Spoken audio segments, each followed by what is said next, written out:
Ang video ito ay para sa lahat ng mga cheaters o sa mga taong mahilig magloko.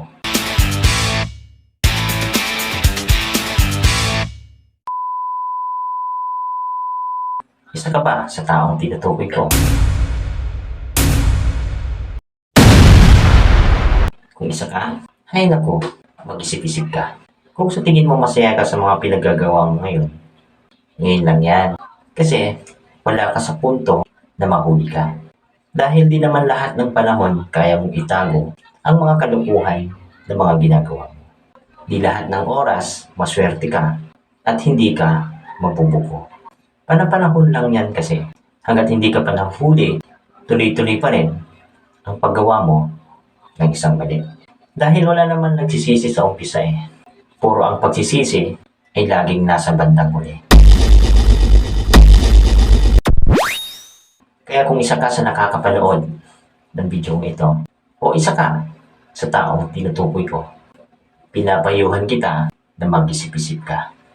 Isipin mo lahat ng iyong ginagawa kung nasa katinoan ka pa ba. O nasa mundo ka na ng makamundong pagnanasa. Pare-pareho lang naman yan eh. Kung real talkan lang ang pinag-uusapan, kung lalaki ka, andyan yung partner mo. Pareho lang din naman silang may butas. Kung babae ka naman, andyan yung partner mo. Pareho lang din silang may armas. Kaya kung iisipin mo, wala naman kasing pinagkaiba eh. Pareho lang din yan.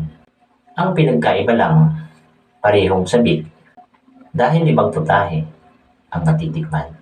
So umpisa lang naman yan eh. Di ba ganun din kayo ng partner mo?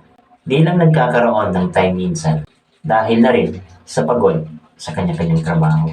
Kaya kapag nagluloko ka o nag-cheat ka, dapat nakarili ka sa anumang pwedeng consequence na pwedeng mangyari. Huwag mong asahan na maganda ang magiging kalalabasan. Dahil ang pagluloko ay parte yan ng paggawa ng isang kasalanan. Na hindi mo yan kayang itago.